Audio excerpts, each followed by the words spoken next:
صاحب نے 1960 میں بحیثیت جیالوجسٹ سوات کا دورہ کیا تھا، اور ابھی تقریباً 66 سال بعد دوبارہ سوات میں تشریف لائے ہیں. Warm welcome. ان کو اسٹیج پر آنے کے لیے آپ نے بھرپور ان کو ویلکم کرنا ہے. اور یہ بھی بتا دوں کہ سوات کا پہلا میپ بھی فوزل صدیقی صاحب نے بنایا تھا. سر آپ تشریف لائیں، آپ کی بھرپور تالیوں سے.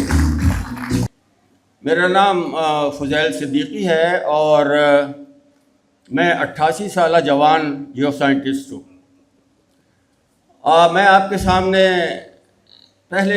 سب سے پہلے زیبو خاتون کو میں مبارکباد دیتا ہوں 118ویں برتھ ڈے کے اوپر، اور ان کا شکریہ ادا کرتا ہوں کہ انہوں نے مجھے اس محفل میں حاضر ہونے کی دعوت دی.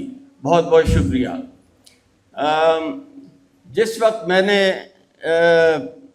جناب والی سوات سے پہلی دفعہ میرا رابطہ ہوا وہ 1959-1960 میں، تو میں آپ کو تفصیلی بات تو نہیں بتا سکتا. میں نے یہاں بہت کام کیا، تمام سوات کا نقشہ میں نے بنایا اور اس کے بعد اس کو پبلش کیا، جو آج تک پاکستان کی تاریخ میں ایک دستاویز ہے، جو کہ ایک بہت مشہور دستاویز ہے اور ساری دنیا میں اس کو استعمال کیا گیا ہے. تو والی صاحب سے میرے جو ذاتی تعلقات تھے وہ بائی چانس ہوئے، اور میں 2-3 باتیں وہاں آپ کے سامنے پیش کرنا چاہتا ہوں. یہ چشمدید واقعات ہیں. زیادہ تر آپ حضرات نے والی صاحب کے بارے میں کانوں سے سنا ہوگا. میں ابھی تک وہ زندہ ہوں جس نے جو چشمدید گواہ ہے. والی صاحب کا دور، اس دور میں جو 3 چیزیں میں نے نوٹ کی جب میں آیا، ایک پنجابی کی حیثیت سے میں یہاں پہلی دفعہ کام کرنے کے لیے آیا، تو مجھے 3 چیزیں ابھی تک یاد ہیں جن کو میں آپ کے سامنے پیش کرنا چاہتا ہوں. نمبر 1، انصاف. بائی چانس ہمارا یہ ہوا کہ جب ہم گاڑی لائے تو ہم نے محل کے سامنے سڑک کے اوپر گاڑی کھڑی کی، اور یکایک ایک سائیڈ سے ایک سائیکل والا آیا جس کی بریک نے کام نہیں کیا، اور اس نے آ کے ہماری گاڑی کو، دروازے کو، جیپ کو ہٹ کیا. تو اس وقت ہماری گاڑی کو تو کوئی نقصان نہیں ہوا، لیکن بیچارے کی سائیکل ٹوٹ گئی تھوڑی بہت. تو بہرحال ہمارا نام نوٹ کیا گیا، اور صبح مجھے اور ڈرائیور کو والی صاحب کے سامنے پیش ہونا پڑا. تو وہاں پر جب ہم صبح گئے تو ان کے محل میں پوری لائن لگی ہوئی تھی ان تمام لوگوں کی جن کے معاملات کا فیصلہ والی صاحب کو کرنا تھا. جب میرے پاس والی صاحب آئے تو انہوں نے مجھ سے پوچھا کہ کیا ہوا. میں نے عرض کیا کہ جناب یہ ڈرائیور کا ہمارے کوئی قصور نہیں ہے، وہ تو کھڑا ہوا تھا، انہوں نے آ کے مار دیا. فوراً انہوں نے میری بات پر یقین کیا. کسی قسم کی کوئی ہم کو سزا نہیں دی گئی، اور ہمیں صرف انہوں نے یہ کہا کہ وہ غریب آدمی ہے، آپ اس کی سائیکل ٹھیک کرا دیں. 40 روپے میں ہم نے وہ سائیکل ٹھیک کرا دی. اس کے بعد ہمیں کو دی، اور امن امان کا یہ عالم تھا کہ آپ یقین کریں، آپ حضرات جو یہاں سوات میں رہتے ہیں اور یہاں پیدا ہوئے ہیں، آپ ان گاؤں میں نہیں گئے جہاں میں گیا ہوں. میں تربیلا سے چڑھتا تھا اور نیچے بنیر، اس زمانے میں بنیر کا علاقہ ہمارے سوات کے والی صاحب کے اس میں کنٹرول میں تھا. تو تمام 3 سیزن میں نے یہاں پر کام کیا. مجال ہے کہ کسی نے میرے اوپر کوئی غلط نظر کی ہو. میں سیاحت کے تمام آبادی کا ایک انتہائی مشکور ہوں کہ انہوں نے ہمارا اس زمانے میں کوئی ہوٹل نہیں تھا، کوئی سڑکیں نہیں تھیں. تو ہم ایک حجرے سے دوسرے حجرے جاتے تھے، دوسرے حجرے تیسرے حجرے جاتے تھے. کوئی یہ نہیں پوچھتا تھا کہ آپ کا نام کیا ہے، آپ کس کام سے یہاں آئے ہیں. ہمیں فوری طور پر بستر مل جاتا تھا، ہمیں کھانا مل جاتا تھا، اور یہاں سے وہاں تک کبھی ہم کو کسی قسم کی دشواری مجھے نہیں ہوئی. لیکن جب میں نے بنیر میں کام کیا اور اتفاق سے میں کوگا میں نے ایک بہت بڑی دریافت کی ہے، اس دریافت کا بہت دنیا میں نام مشہور ہے.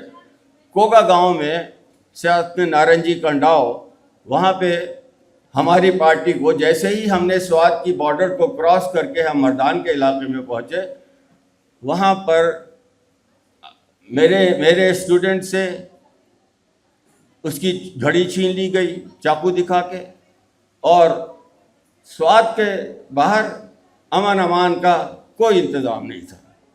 یہاں پر ہر جگہ ہم ویلکم تھے۔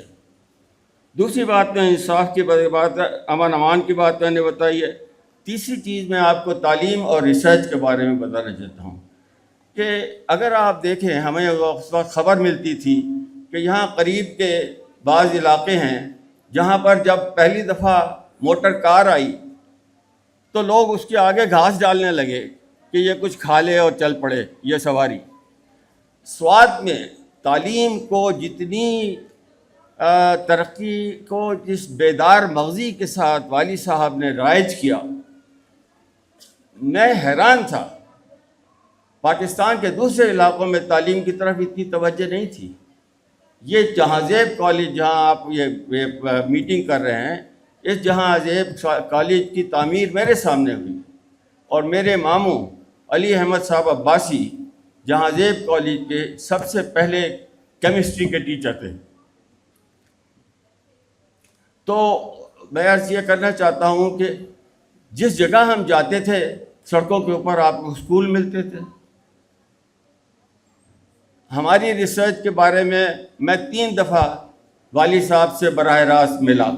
جب بھی میں ان سے ملتا تھا تو وہ مجھے فوری طور پر اندر، میں جیسے ہی میرا کارڈ جاتا تھا فوری طور پہ اندر بلا لیتے تھے، اور میری ریسرچ کے بارے میں جو میں ان کو بتاتا تھا، تھوڑا بہت انٹروڈکشن کرتا تھا، میں صرف سلام کرنے جاتا تھا، وہ مجھے کہتے تھے کہ آپ کو کیا چیز چاہیے، فوری طور پر وہ مجھے اجازت مل جاتی تھی۔ اور اس کے مقابلے میں جب والی صاحب کی حکومت یہاں سے میری رائے میں غلط تھا، ان کی ریاست کو یہاں پر ختم کرنا ایک غلط فیصلہ تھا، کیونکہ جتنے بیدار مغزی سے وہ یہ اس علاقے کو چلا رہے تھے، ان کے بعد جو لوگ آئے، جب میں جاتا تھا والی صاحب 5 منٹ میں مجھے کام کر کے فارغ کر دیتے۔ جب میں ان کے والی صاحب کی حکومت کے بعد جب میں آیا تو مجھے آدھے گھنٹے باہر بٹھایا گیا، اور میں کام کرنے کے لیے جا رہا ہوں۔ صبح میں دن میں کام کرتا ہوں، میں صبح کام کرتا ہوں کیونکہ دن میں بہت گرمی ہو جاتی ہے۔ مجھے 45 منٹ 25 منٹ دروازے پہ رکھا ہوا ہے، بیٹھا ہوا۔ تو میں یہ عرض کر رہا ہوں کہ اتنے بیدار مغز جو حاکم ہیں وہ بہت کم پیدا ہوتے ہیں۔ تو لحاظ سے اس وقت میں صرف اپنی بات کو مکمل کرتا ہوں، اور مجھے ہمیشہ یہ خواہش تھی کہ میں کچھ سوات کی خدمت کروں، کیونکہ جو سوات نے مجھے دیا ہے اس کا بدلہ میں نہیں دے سکتا۔ لیکن بائی چانس بالکل زیبو خاتون سے میری ملاقات ہو گئی یہاں پر، اور یہ تقریباً 5-6 سال کی بات ہے۔ اب انہوں نے بتایا کہ یہ SRI کا انیشیٹو سوات میں جاری ہے۔ اس سوات کے انیشیٹو کی وجہ سے میرا اور ان کا تعلق قائم ہوا ہے، اور میں جہاں تک اپنی حیثیت ہے میں کوشش کرتا ہوں ہیلپ کرنے کی، اور آئندہ بھی کرتا رہوں گا۔ آپ تمام حضرات کا بہت بہت شکریہ کہ آپ نے میری گفتگو سنی۔